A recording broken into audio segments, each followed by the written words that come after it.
সমস্যা কিছু? জি,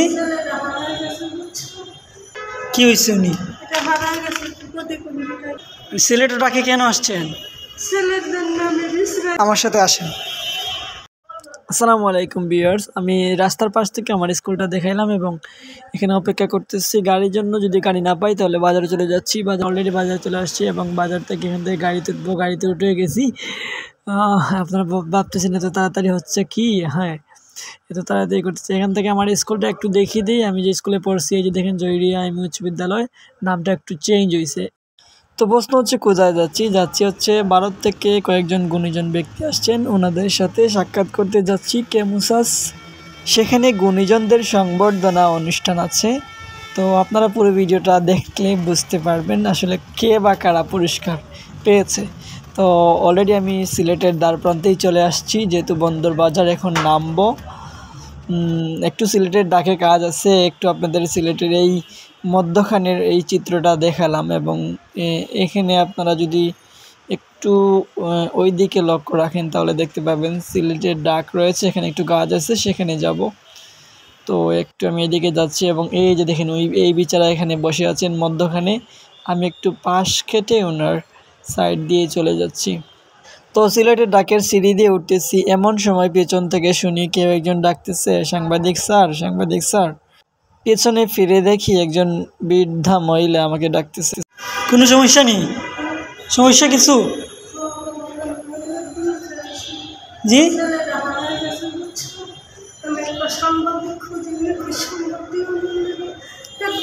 কি?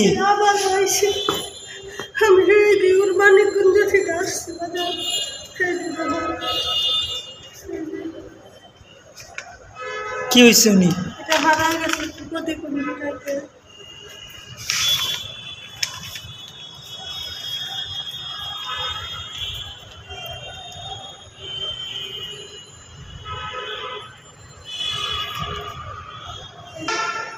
বলেন, আপনার ছেলের নাম কি?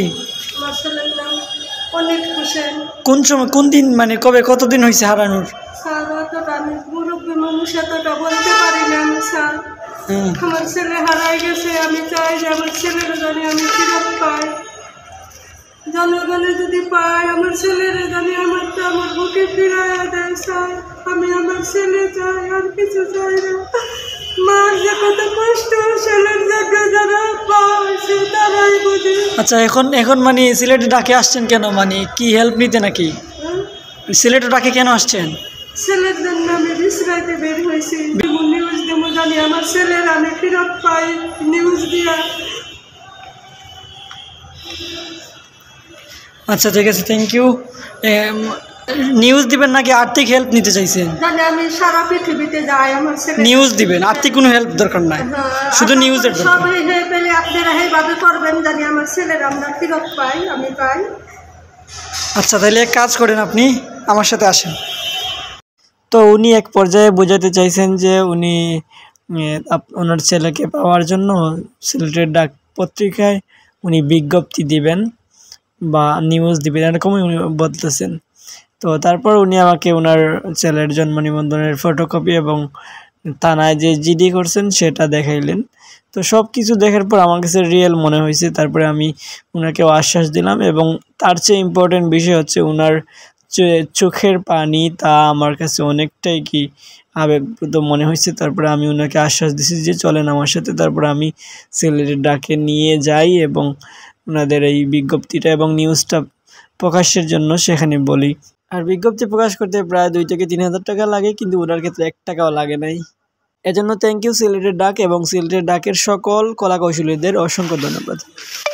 তারপর ডাকের অফিসে বসে আমি আমার একটু চোখ বলিয়ে নিলাম পত্রিকাটি এবং দেখলাম আমার লেখা আসছে কিনা।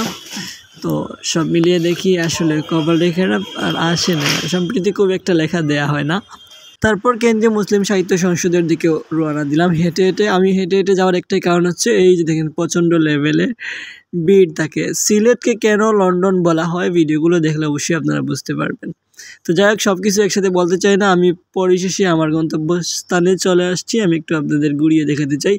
তো আমি একটু আগেই চলে আসছি, এখানে দেখতেছি এই যে শিল্পী সাহেব ঢুকতেছেন। সিনিয়র মানুষ, তো উনি সম্ভবত লাইব্রেরিতে যাবেন, গিয়ে বসে বই পড়বেন। আমিও এক পর্যায়ে যাব। তার আগে আপনাদের আরেকটা বিষয় দেখিয়ে দিই। এই যে দেখেন, এটা হচ্ছে সিলেটের নূরজাহান হোটেল, সেটা কিন্তু অন্যতম এবং সেখান থেকে অসাধারণ ভিউ সিলেটের দেখা যায়। তো এক পর্যায়ে আমি লিফটে আসছি এবং লিফটে সেখানে নিজেকে ব্ল্যাক ডায়মন্ড হিসেবেই মনে করি, তো একটু দেখাই দিছি। সো এই যে দেখেন, তারপরে সাহিত্য আসুক বন্ধ, কিছুক্ষণের মধ্যেই খুলবে। এখন নামাজ পড়া হবে, এখানে নামাজের অপশন আছে।